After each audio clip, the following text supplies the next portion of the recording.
اعوذ باللہ من الشیطان الرجیم بسم اللہ الرحمن الرحیم نحمدہ ونصلی علی رسولہ الکریم۔ انتہائی قابل احترام سامعین و حاضرین، مجھ سے اچھے لوگوں، السلام علیکم ورحمۃ اللہ وبرکاتہ۔ دروشی پڑھ لیں۔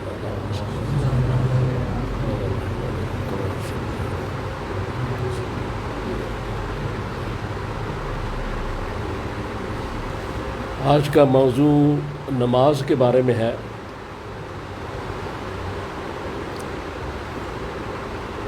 کہ ایک حدیث پاک میں ہے کہ رسول اللہ صلی اللہ علیہ وآلہ وسلم مسجد نبوی میں تشریف فرما تھے، تو ایک شخص آیا، اس نے نماز پڑھی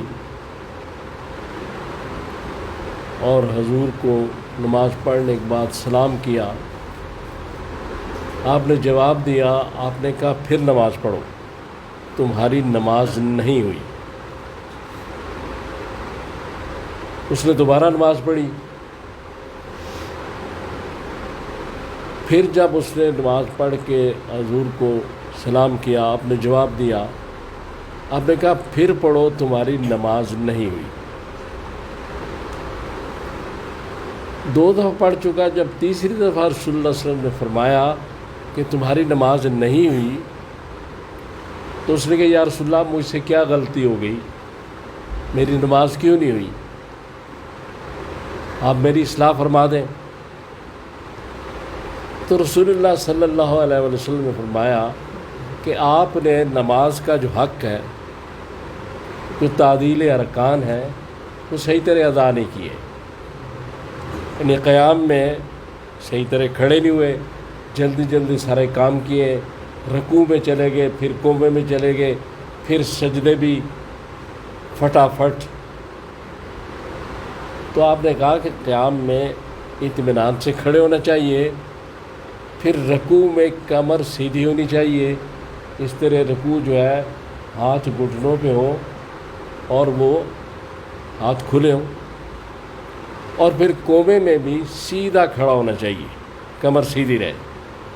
پھر آپ نے فرمایا کہ جب سجدے میں جاؤ تو جو سجدوں کے درمیان جلسہ ہے اس میں بھی تھوڑا بیٹھنا چاہیے، اطمینان کے ساتھ، سجدے کے اوپر سجدہ۔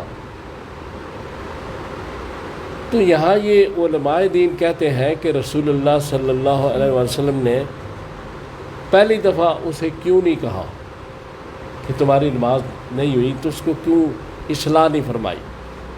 تو علماء دین یہ کہتے ہیں اس لیے کہ جب اس کے دل میں یہ طلب پیدا ہوئی، تڑپ پیدا ہوئی کہ میں نے کون سی غلطی کی ہے، پھر رسول اللہ صلی اللہ علیہ وسلم نے اصلاح فرما دی۔ جب تک اس میں یہ بات ہی پیدا نہیں کہ میں کوئی غلطی کر رہا ہوں، تو حضور نے اس کو کچھ نہیں کہا کہ پھر نماز پڑھو۔ لیکن جب اس نے اس کی وجہ پوچھی تو رسول اللہ صلی اللہ علیہ وسلم نے اس کو تفصیل سے ساری بات بتا دی۔ اب مسئلہ یہ ہے کہ نماز جو ہے، چونکہ یہ اللہ تعالیٰ کے سامنے ہم کھڑے ہوتے ہیں،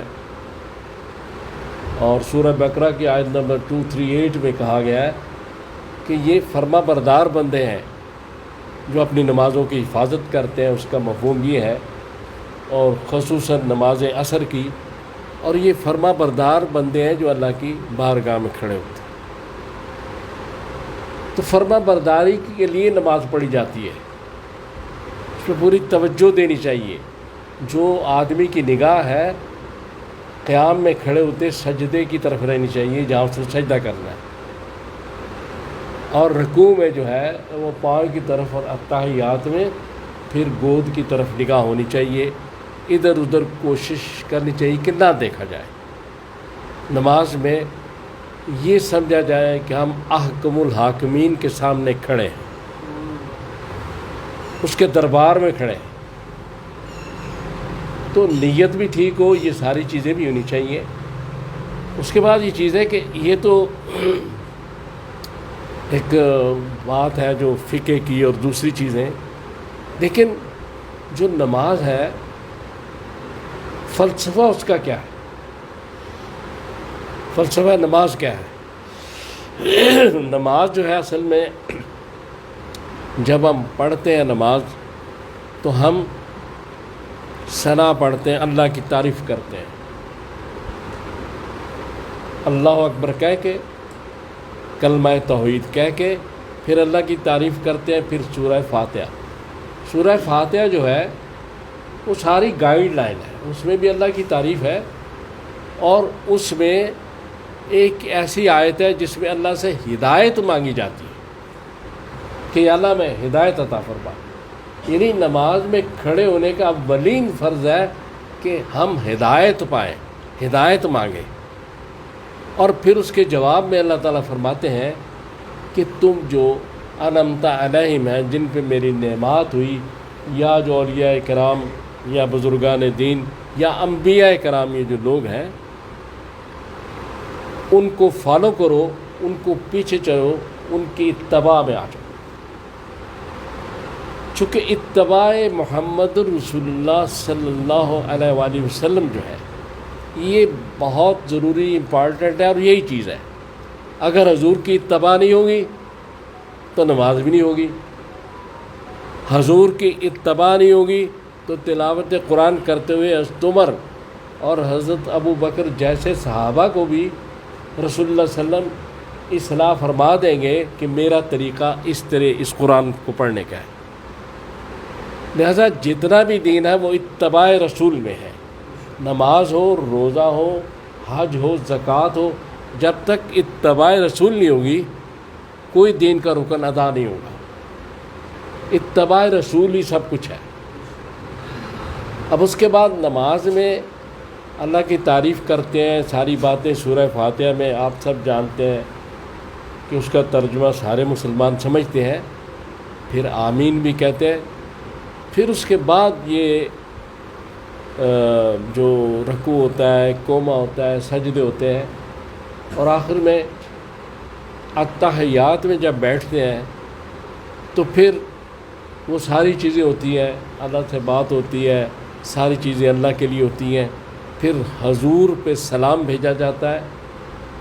جب نماز اپنی معراج اور اپنے اختتام کی طرف جا رہی ہوتی ہے آخری قعدے میں، تو پھر ہم حضور پہ صلاۃ و سلام بھیجتے ہیں، درود شریف پڑھتے ہیں، کیونکہ نماز پھر اپنی انتہا، اختتام اپنی معراج پر جا رہی ہوتی ہے، اس لیے پھر درود شریف پڑھا جاتا ہے، اور آخر میں پھر جو بھی دعا حدیث سے منقول ہے وہ پڑھ کے ہم پھر سلام پھیر دیتے ہیں۔ تو یہ سارا نماز کا فلسفہ یہ ہے کہ نماز اصل میں توحید اور رسول اللہ صلی اللہ علیہ وسلم کی محبت ہے، آپ کی اتباع ہے کہ آپ توحید کتنی دفعہ اللہ اکبر کہا جاتا ہے، ایک رکعت میں کتنی دفعہ اللہ کی کبریائی کی تعریف کی جاتی ہے، اور پھر اس کے بعد رسول اللہ صلی اللہ علیہ وسلم پہ درود آخر میں، اور اس کے بعد سلام پھیر دیا جاتا ہے۔ تو نماز اصل میں توحید اور رسول اللہ صلی اللہ علیہ وسلم کی محبت کا مجموعہ ہے۔ اس لیے حضور سرور کائنات صلی اللہ علیہ وسلم نے بے شمار احادیث ہیں نماز کے بارے میں جو اس کے فضائل ہیں، قرآن میں بھی اس پہ بات کی گئی ہے کہ بہت ضروری چیز ہے، اس کے بغیر آدمی مسلمان ہی نہیں رہتا۔ یعنی اس کا آخری رزلٹ یہ ہے کہ جو نماز نہیں پڑھتا وہ مسلمان ہی نہیں رہتا۔ یہ حضور سرور کائنات صلی اللہ تعالیٰ علیہ وآلہ وسلم فرمایا۔ اب یہ نماز جو ہے اس میں جوں ایک شخص بڑھتا جائے گا آگے روحانی طور پہ، اس کو سمجھتا جائے گا، اس کا تعلق اللہ اور رسول سے زیادہ ہوتا جائے گا۔ یہ جو محبت ہوتی ہے رسول اللہ صلی اللہ علیہ وسلم سے، وہ محبت اسی طرح ہوتی ہے کہ بار بار آپ کا ذکر کیا جائے، آپ کا نام لیا جائے، درود شریف پڑھا جائے۔ اللہ سے محبت یہ ہے کہ بار بار اللہ کا ذکر کیا جائے، اللہ کی بات کی جائے، تب یہ اللہ اور رسول سے محبت بڑھتی ہے۔